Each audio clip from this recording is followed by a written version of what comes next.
taking other people.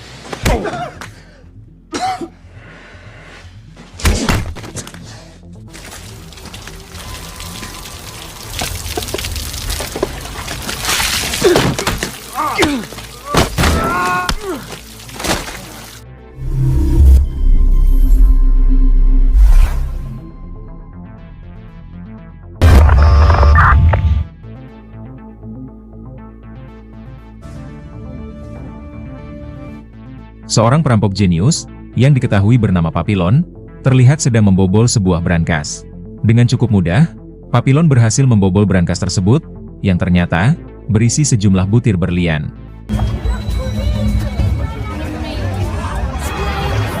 Setelah misi perampokannya berhasil, Papillon segera mengarah ke sebuah klub malam, untuk menemui seorang bos mafia, yang diketahui bernama Castillo. Ternyata Castillo dan para anak buahnya sedang menyiksa seorang rekan Papillon. Dikarenakan si rekan telah berani menggelapkan uang hasil rampokan. Rupanya selama ini, Papillon dan si rekan bekerja untuk para mafia dengan melakukan aksi perampokan. Kemudian, Papillon menyerahkan sekantong berlian yang telah berhasil ia rampok tadi kepada Castillo. Castillo memperingatkan Papillon agar jangan pernah sekali-kali berani mengkhianati dirinya. Apabila Castillo tidak ingin bernasib sama dengan rekannya tersebut. Setelah itu, Papillon menemui pacarnya, yang seorang wanita penghibur, yang diketahui bernama Anita. Kemudian, Papillon memberikan Anita hadiah, berupa sebuah kalung perhiasan, serta 2 butir berlian. Rupanya secara diam-diam, Papillon menggelapkan berlian itu, dari si bos mafia, yaitu Castillo. Ternyata Papillon dan sang kekasih, berencana akan kabur dari kota ini, setelah berhasil mengumpulkan uang yang cukup.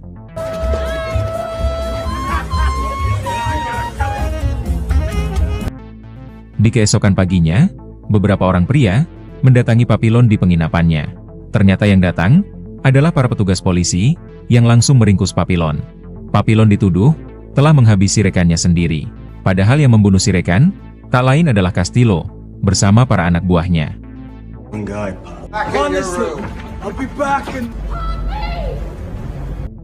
Singkat cerita, Papillon divonis hukuman penjara seumur hidup atas kasus pembunuhan yang tidak pernah ia lakukan. Sayangnya, Papillon tidak bisa berbuat apa-apa untuk membuktikan kalau dirinya tidak bersalah. Karena pada mayat korban, terdapat barang bukti, serta sidik jari milik Papillon. Ternyata Castillo sengaja mengkambing hitamkan Papillon sebagai pelaku yang telah menghabisi rekannya sendiri. Karena Papillon telah dengan berani menggelapkan 2 butir berlian dari si bos mafia tersebut. Papillon yang tidak ingin membusuk di dalam penjara, berencana ingin melarikan diri.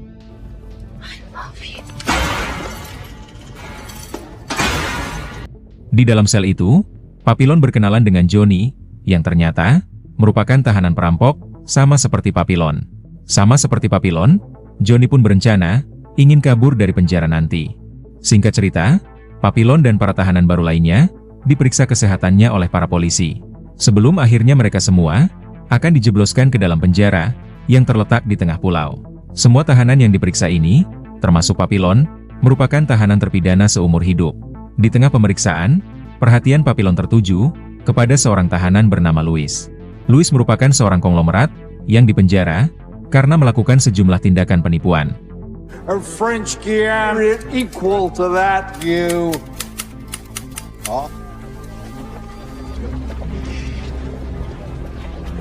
Ternyata para tahanan ini akan dibawa ke sebuah penjara khusus yang terletak di tengah pulau.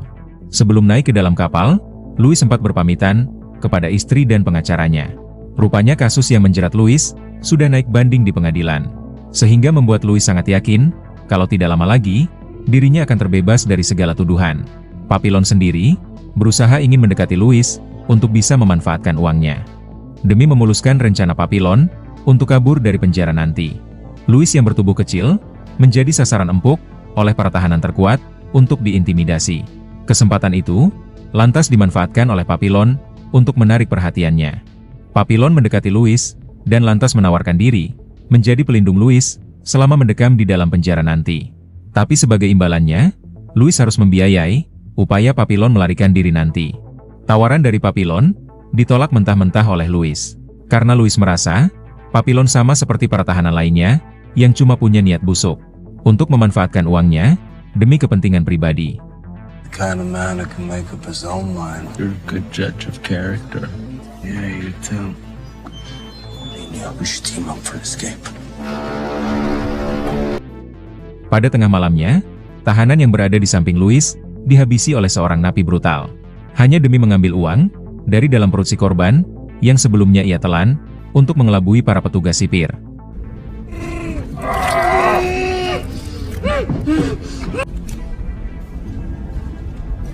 Peristiwa tersebut tentu membuat Louis semakin ketar-ketir. Louis mulai takut dirinya juga akan bernasib sama, dibantai demi mendapatkan uang.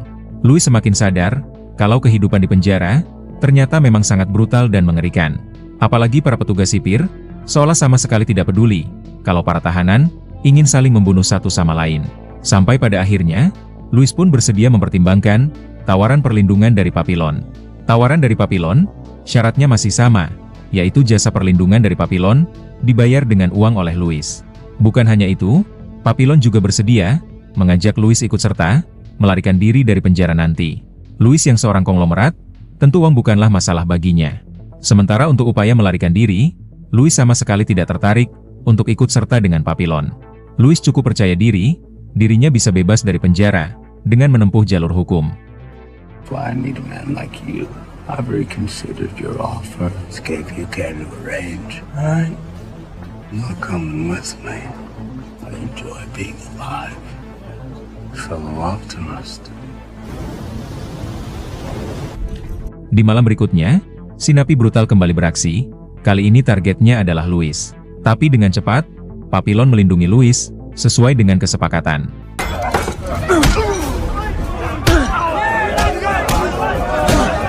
Get the knife!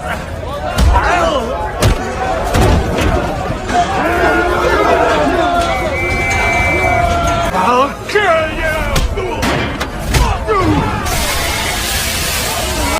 Kericuhan yang terjadi memaksa para sipir turun tangan untuk melerai situasi, yaitu dengan cara menembakkan uap air panas. Tapi bukannya berhenti, Papillon malah lanjut menyiksa si napi brutal. Karena dianggap telah memicu keributan, pada akhirnya Papillon pun diberi hukuman. Take him to first class. Come on. Singkat cerita, para napi akhirnya sampai pulau tujuan. Tanpa menunggu lama lagi, Johnny pun mulai beraksi, yaitu melukai kakinya sendiri, supaya dirinya dibawa menuju ke ruang perawatan tanpa perlu harus berjalan kaki. Get up! Get up! Come on now! Come on!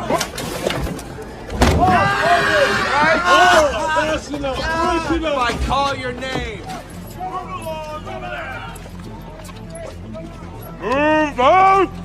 Para napi lainnya harus menempuh perjalanan ribuan kilometer untuk mengarah ke penjara yang terletak di tengah pulau. Terlihat penjara tersebut dikawal dengan begitu sangat ketat.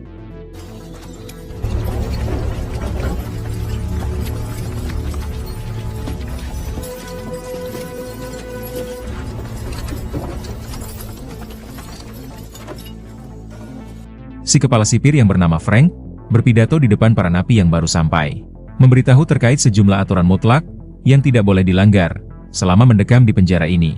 Karena hukuman berat sudah siap menanti bagi tahanan yang melakukan pelanggaran. Misalnya, tahanan yang mencoba kabur dari penjara akan dikurung di ruang isolasi selama 2 tahun penuh. Bagi tahanan yang melakukan pembunuhan, akan langsung dihukuman mati tanpa melewati proses peradilan lagi. Second attempt. Yes.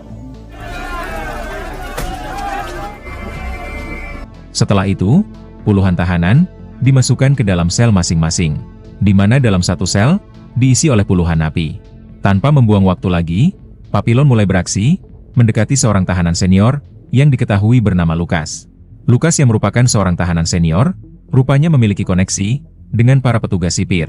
Maka dari itulah, Papillon dan Louis meminta bantuan Lucas untuk merekomendasikan mereka berdua bekerja di bagian klinik penjara.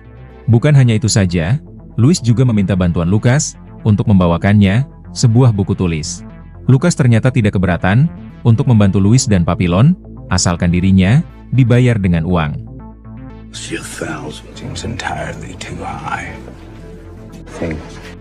Bahkan, Lucas meminta untuk dibayar sekarang juga.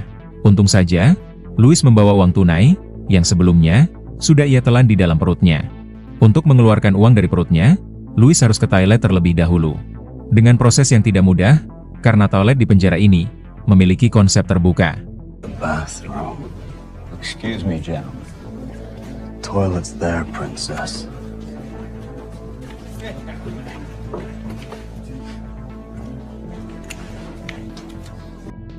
Baru semalam tidur di dalam sel ini, Louis sudah harus mengalami luka di tangannya, akibat digigit oleh serangga. Bahkan, kaki Louis juga ikut mengalami cedera, karena harus tidur, dalam kondisi pergelangan kaki yang dirantai. Di pagi harinya, para tahanan dikejutkan, dengan suara tembakan, dari para petugas sipir. Rupanya itu adalah ulah Johnny, yang telah berhasil melarikan diri, dari klinik penjara. Singkat waktu, semua tahanan penjara, masing-masing diberikan pekerjaan. Sebagian besar dari mereka, ditempatkan bekerja di jalur 0. Sedangkan Louis dan Papillon, kebagian bekerja di klinik penjara. Karena sebelum ini, Louis sudah menyogok petugas sipir, atas bantuan dari Lucas. Namun saat akan pergi, Louis dan Papillon, dicegat oleh wakil kepala penjara, yang diketahui bernama Charlie. Rupanya adik ipar Charlie, adalah salah satu korban, yang telah ditipu oleh Louis. Sehingga bisa dipastikan, Charlie tidak akan membiarkan Louis hidup nyaman di penjara ini dengan bekerja di klinik penjara. Saat itu juga, Charlie menugaskan para anak buahnya membawa Louis dan Papillon untuk bekerja di jalur 0 bersama para tahanan lainnya.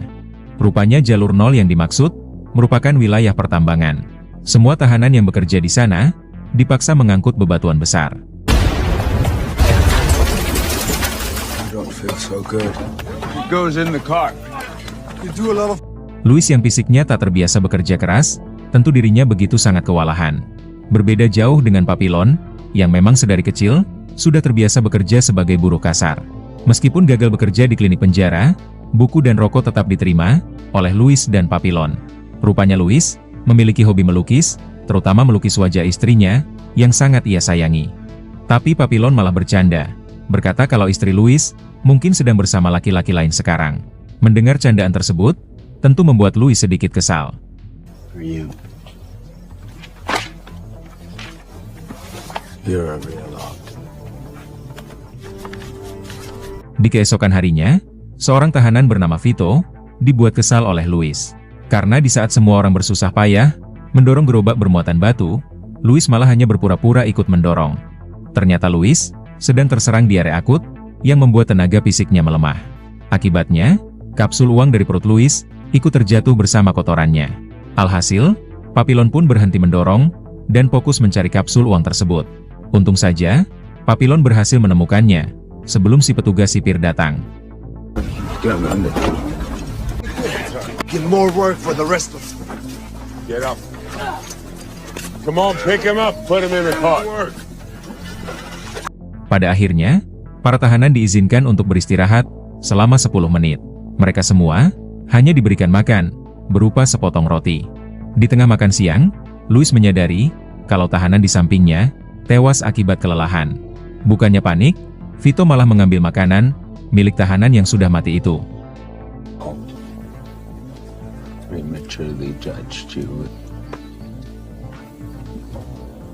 He's dead. Inilah realita keras di penjara ini, di mana nyawa manusia tidak jauh lebih penting dari nyawa binatang. Vito lantas memberitahu kalau dulunya ia merupakan mantan militer angkatan laut. Vito mempunyai kenalan yang bisa menyediakan sebuah perahu untuk kabur dari pulau ini. Tapi tentu saja, untuk bisa menyewa perahu tersebut, mereka harus mengeluarkan uang yang tidak sedikit. We should go sailing sometime. Get any of that? Your boyfriend's got. Tak lama kemudian, seorang tahanan bernama Andre mencoba mengganggu Louis untuk diambil uangnya. Seperti biasa, Papillon maju untuk melindungi Louis. Are you talking to me? Saat mereka lanjut bekerja, tiba-tiba, mobil pengangkut para wanita penghibur terjebak di jalanan yang berlumpur. Petugas sipir lantas menawarkan agar para wanita penghibur itu naik ke atas gerobak yang didorong oleh para tahanan. Di sela itu, Papillon berusaha mengajak si mucikari bernegosiasi untuk menyeludupkan dirinya keluar dari pulau ini nanti. Si mucikari pun setuju, tapi dirinya meminta bayaran dengan jumlah yang dapat menguras kantong. 4,000. Pay you! One that hasn't caught. Side of the river. Saat di penjara, Andre yang masih sakit hati, mengajak dua orang rekannya untuk menghabisi Papillon. Papillon sendiri sudah mengantisipasi serangan dari mereka bertiga, hingga inilah yang terjadi.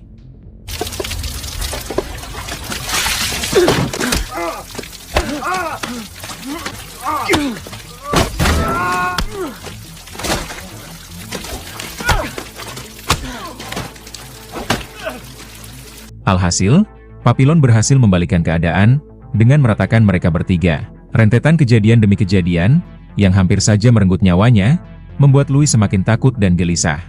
Sampai pada akhirnya, Louis pun memutuskan untuk ikut melarikan diri bersama Papillon. Karena dirinya tidak yakin bisa bertahan hidup di penjara ini tanpa perlindungan dari Papillon menjelang hari persidangannya tiba. Tapi Papillon malah berubah pikiran, menolak untuk mengajak Louis ikut kabur bersama dirinya, karena hal itu hanya akan memperlambat langkahnya. They succeed unless we take out.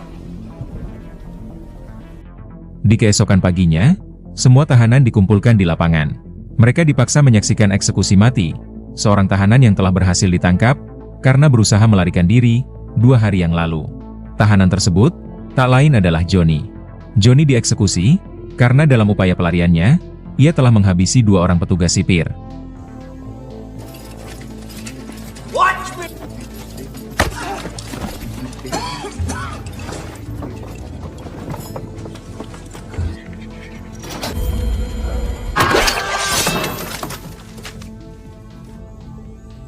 Kenyataan ini tentu membuat Papillon semakin sadar, upaya melarikan diri dari penjara ini tidaklah semudah membalikan telapak tangan. Setelah eksekusi mati selesai dilakukan, si kepala penjara lantas menunjuk Papillon dan Louis untuk mengurus jasad Johnny. Bukan untuk dikubur secara layak, melainkan dibuang di lautan, layaknya seperti bangkai binatang. Di tengah perjalanan, Louis yang masih syok atas eksekusi yang baru ia saksikan, membuatnya sempat terpaku dan terdiam. Sehingga membuat si petugas sipir marah, dan lantas mencambuk Louis, sampai membuat kacamatanya terjatuh. Menyaksikan itu, Papillon langsung menghantam kepala si petugas sipir. Get up, beat your ass up!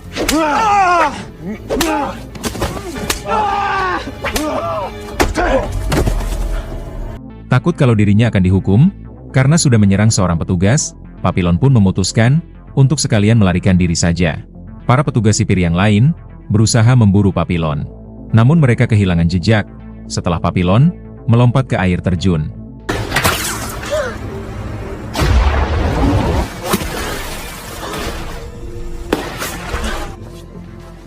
Sementara itu, Louis diseret oleh para petugas sipir menuju kembali ke penjara. Setelah cukup jauh berlari, pada akhirnya Papillon sampai ke ujung sungai, bertemu dengan si mucikari yang sudah menunggu di sana. Papillon memohon kepada si mucikari agar membawanya keluar dari pulau ini. Papillon berjanji akan membayar 2 kali lipat setibanya di kota tujuan nanti. Tapi tanpa disangka, ternyata si mucikari merupakan antek-antek si kepala penjara. Alhasil, Papillon berhasil ditangkap dan digiring kembali ke penjara.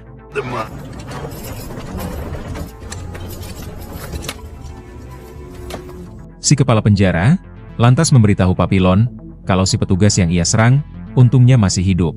Kalau sampai si petugas itu tewas, maka sudah bisa dipastikan Papillon akan langsung dieksekusi mati, sama seperti Johnny.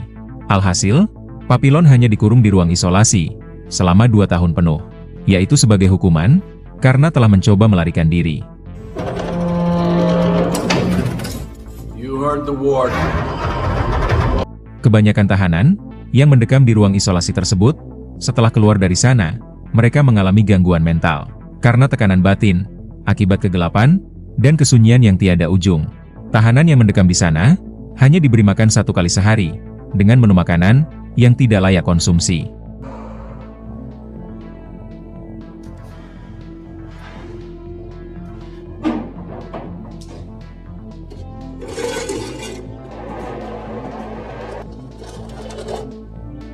Penderitaan Papillon tidak hanya sebatas makanan yang tidak layak konsumsi atau ruang sempit dan kesunyian saja. Papillon juga akan mendapatkan penderitaan fisik dari si petugas sipir yang ia serang tempo hari. Namun hal tersebut tidak sedikit pun membuat Papillon berteriak merengek kesakitan. You make another peep.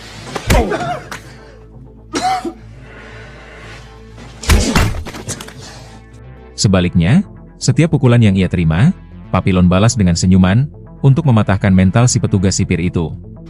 For your next 2 years here. Papillon yang sudah mulai putus asa, pada akhirnya mendapatkan makanan yang cukup layak untuk dikonsumsi, karena ada nutrisinya, yaitu kelapa tua, yang ternyata kiriman dari Louis. Louis melakukan ini sebagai bentuk balas budi, karena Papillon sudah banyak menolong dirinya. Rupanya Louis sudah menyogok petugas sipir, agar Papillon diberikan makanan yang layak konsumsi. Alhasil, Papillon yang tadinya sudah mulai putus asa, kembali bersemangat untuk bertahan hidup di ruang sempit, gelap dan sunyi tersebut.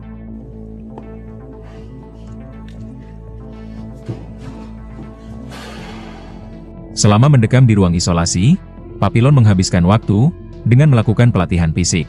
Bukan hanya menjaga otaknya agar tetap waras, tapi juga sebagai persiapan untuk melarikan diri tahap kedua.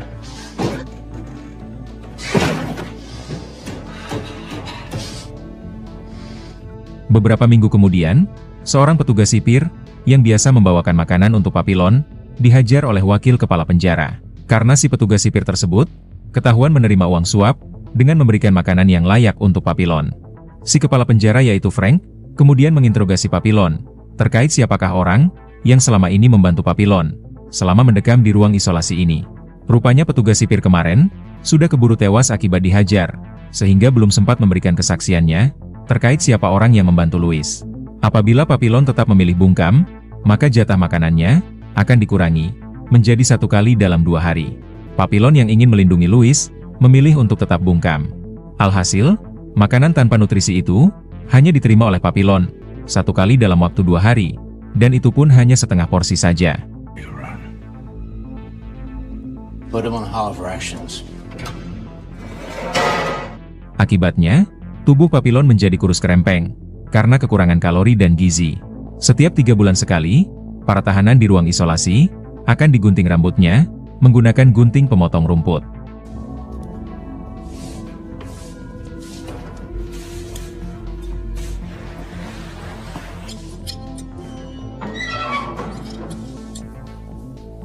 Singkat waktu, Frank datang lagi menemui Papillon, menawarkan semangkok sup daging hangat. Dengan sebuah syarat, Papillon harus buka mulut terkait identitas orang yang membantunya selama ini. Kalau tahanan lain, mungkin sudah langsung buka mulut dan menyantap sup daging hangat tersebut.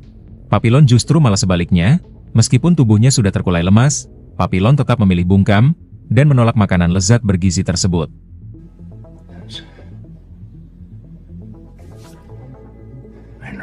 Sikap keras kepala Papillon jelas membuat Frank semakin murka. Akibatnya, lubang ventilasi ruangan Papillon pun ditutup. Sejak saat itu, Papillon terkurung dalam ruang gelap gulita, tanpa ada sedikit pun celah cahaya matahari untuk terlihat. Sehingga perlahan-lahan, mental Papillon mulai terganggu. Ia mulai berhalusinasi, membayangkan kenangan di masa lalu. Mulai dari hubungannya bersama sang kekasih, hingga sejumlah aksi perampokan yang ia lakukan. Papillon mulai sadar kalau penderitaan yang ia alami sekarang merupakan karma atau hukuman atas kejahatan yang ia lakukan di masa lalu.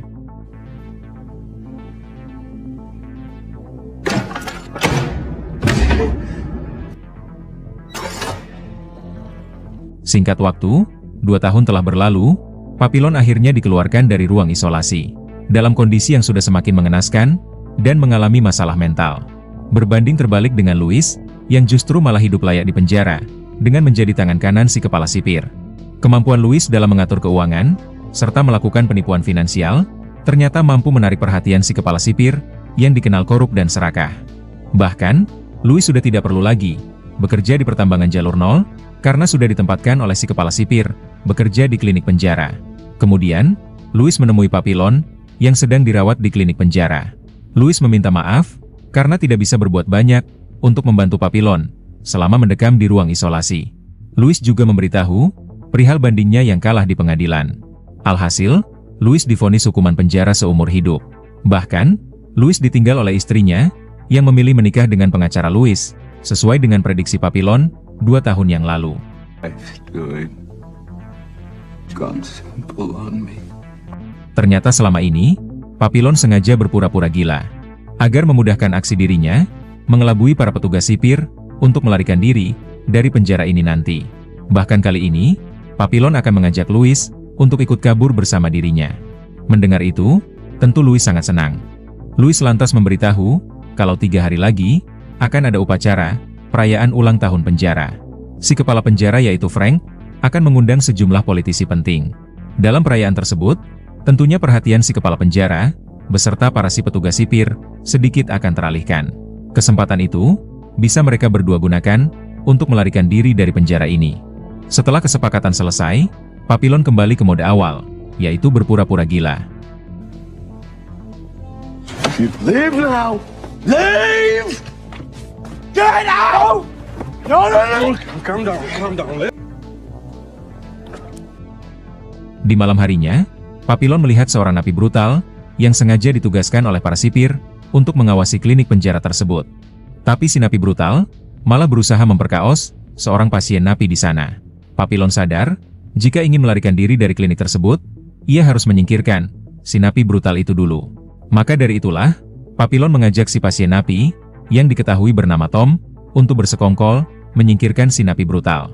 Sebagai imbalannya, Papillon akan mengajak Tom, kabur bersama dirinya dan Louis. More time. Keep them occupied. Can you handle yourself?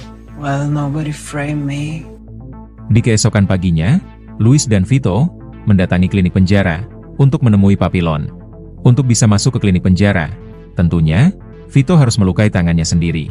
Vito memberitahu Papillon, kalau temannya, sudah menyediakan kapal yang dibutuhkan, untuk melarikan diri dari pulau ini. Tapi rekan Vito, meminta separuh bayarannya sekarang juga. Tapi entah kenapa, Louis merasa kalau Vito, bukanlah orang yang bisa dipercaya. Papillon mengatakan, itu semua hanyalah perasaan Louis saja, dan meminta agar Louis, agar tidak perlu khawatir. Kemudian, Louis menyerahkan uang sewa kapal. Di saat yang sama, Papillon memberikan obat penenang kepada Louis. Obat yang selama ini, diberikan oleh petugas klinik penjara, tapi tidak pernah ia minum.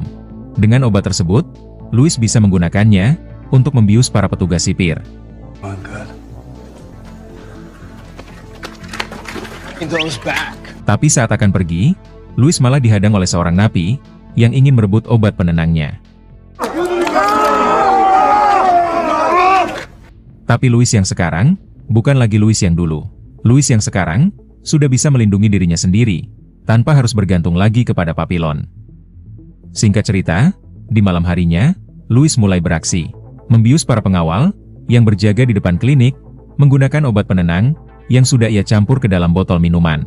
Di saat yang sama, Tom bertugas, mengalihkan perhatian si napi brutal.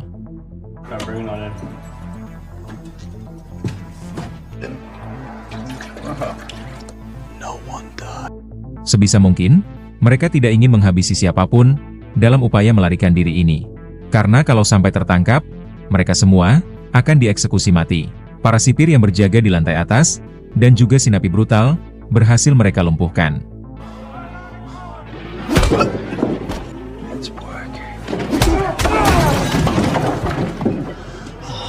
Masalahnya, mereka belum bisa pergi, karena harus menunggu kedatangan Louis. Sedangkan Louis, masih sibuk melayani para pejabat, dalam upacara perayaan tersebut. Kendala semakin berat, karena cuaca yang tiba-tiba berubah buruk. Tom dan Vito, berencana ingin kabur duluan. Sedangkan Papillon, menolak untuk pergi tanpa Louis. You wanna go? What's wrong with you? Untung saja, Louis pada akhirnya datang, sembari membawa kunci sel. Pada akhirnya, mereka berhasil melompat keluar. Namun sialnya, saat melompat, Louis tak sengaja mematahkan kakinya sendiri. Meskipun demikian, Papillon tetap tidak akan meninggalkan temannya itu.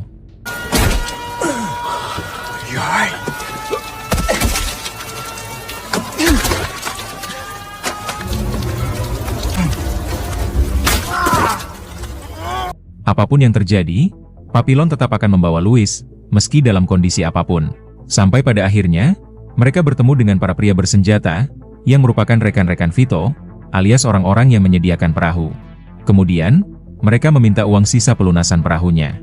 Louis memberitahu Papillon, kalau uang tersebut adalah uang terakhir yang ia punya. Kalau upaya pelarian ini gagal, maka tamatlah riwayat mereka berdua.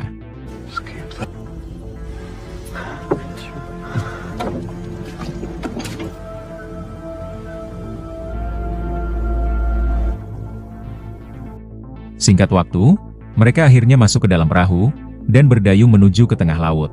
Perahu tersebut sangat kecil, bahkan hampir tidak muat, untuk menampung mereka berempat.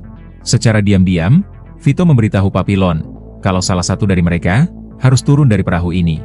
Karena hanya dengan begitu, barulah upaya pelarian mereka ini berhasil. Dan Vito malah memilih Louis, yang dianggap hanya menyusahkan, karena kakinya sudah cedera. Tapi Papillon menegaskan, tidak ada satupun dari mereka harus turun dari kapal ini. Tak lama kemudian, Vito malah dibuat semakin panik, melihat awan badai, yang akan segera turun. Maka dari itulah, Vito pun bersikeras, ingin melempar Louis ke dalam laut. Sebelum badai datang, dan menenggelamkan perahu ini. Tapi Papillon langsung pasang badan, untuk melindungi sahabatnya itu. Sehingga perseteruan antara Louis dan Papillon, semakin memanas di dalam perahu tersebut. Bahkan, Vito berusaha meyakinkan Tom, membantu dirinya untuk melawan Papillon, yang sedari tadi, terus saja melindungi Louis. Poppy! I don't know about you, I'm going...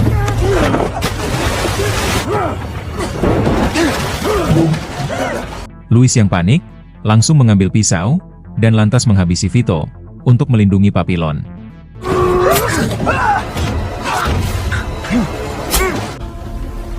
Sampai pada akhirnya, Vito lah yang justru tewas, dan langsung mereka buang ke dalam laut. Tapi kendala masih belum berakhir, mereka harus menghadapi terjangan badai, yang pada akhirnya, menyeret perahu mereka, sampai ke daratan.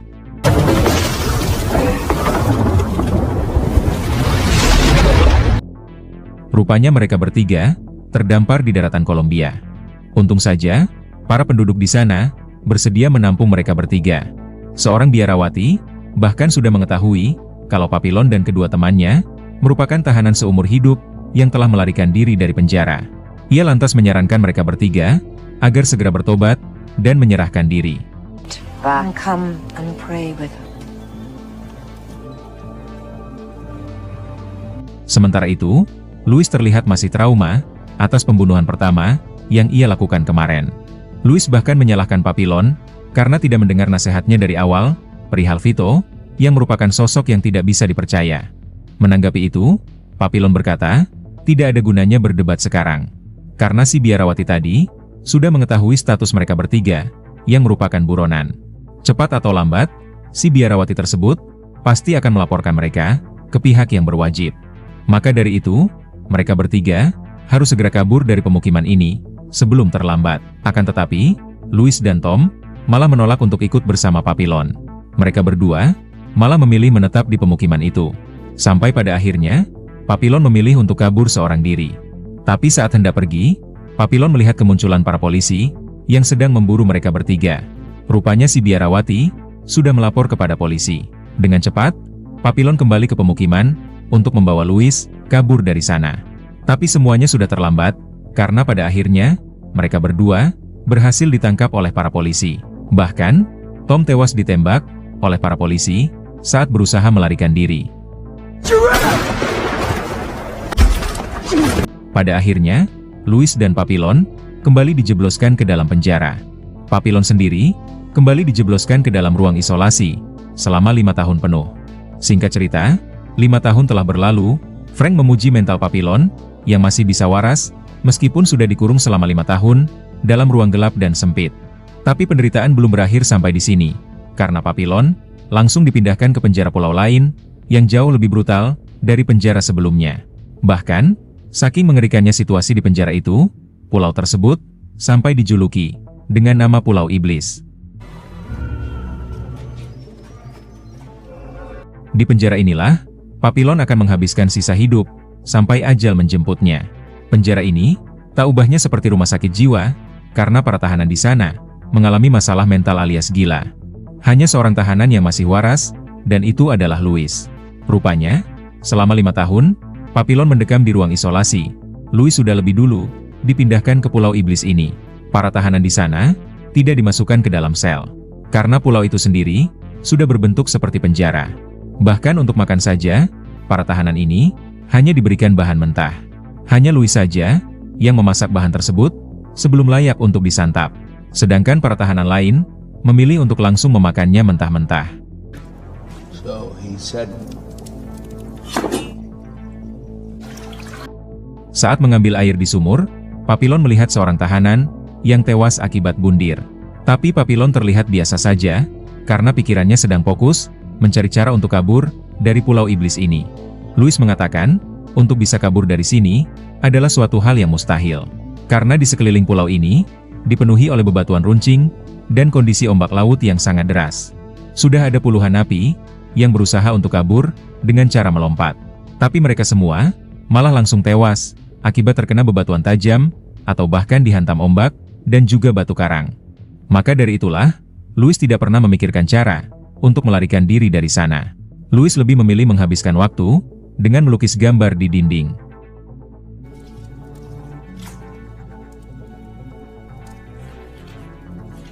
Tapi bukan Papillon namanya, kalau putus asa dan patah semangat. Ia terus mencari cara untuk bisa kabur dari pulau itu. Sampai pada akhirnya, Papillon menyadari sesuatu terkait pergerakan ombak tersebut. Yang dimana, untuk bisa keluar dari pulau itu, mereka tidak perlu perahu yang besar atau kokoh. Karena arah ombak di pulau itu mengarah ke satu jalur saja, yaitu ke arah desa sebelah. Hal itu terbukti ketika Papillon melempar sebuah batok kelapa di tepi pulau. Batok kelapa tersebut terbawa oleh arus ombak menuju ke satu jalur saja, yaitu ke arah desa sebelah. Sejak malam itu, mereka mulai mengumpulkan puluhan batok kelapa untuk dijadikan sebagai rakit, yang cukup menampung 2 orang untuk mengambang di atas permukaan air laut. Tak lupa pula, mereka membawa bekal seperti senjata, makan dan minuman. Bahkan, Louis juga membawa hasil lukisannya yang ia masukkan ke dalam botol. Setelah persiapan selesai, mereka berdua bersiap akan beraksi untuk kabur dari Pulau Iblis ini. Tapi tiba-tiba, Louis malah menolak untuk ikut dengan Papillon. Karena sejak ditinggal oleh istrinya dan menghabisi Vito 5 tahun lalu, Louis merasa ia sudah tidak punya tempat lagi di luar sana. Louis merasa dirinya jauh lebih nyaman menetap di pulau ini. Berbeda dengan Papillon yang masih punya tujuan untuk kembali, yaitu menemui kekasihnya di Prancis. I need to stay long here.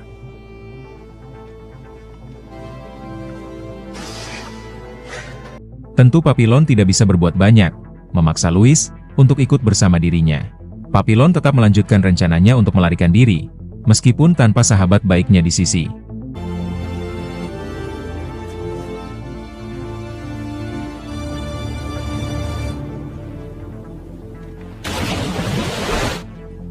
Ketika Papillon sudah melompat, Louis sempat dilanda kekhawatiran, apakah sahabatnya itu selamat atau tidak. Mengingat, Louis mempunyai masalah pandangan jarak jauh. Namun tak lama kemudian, Louis mendengar suara teriakan dari Papillon. Seketika, Louis berteriak bahagia, mengetahui sahabat baiknya telah berhasil melompat keluar dari pulau ini. Upaya mereka berdua, selama bertahun-tahun, untuk melarikan diri, pada akhirnya membuahkan hasil.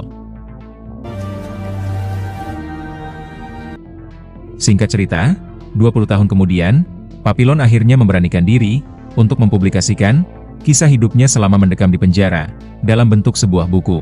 Berbekalkan lukisan dan tulisan yang dibuat oleh sahabatnya, yaitu Louis. Papillon sama sekali tidak takut, statusnya sebagai seorang buronan yang sudah ia sembunyikan selama 20 tahun akan terbongkar akibat buku tersebut.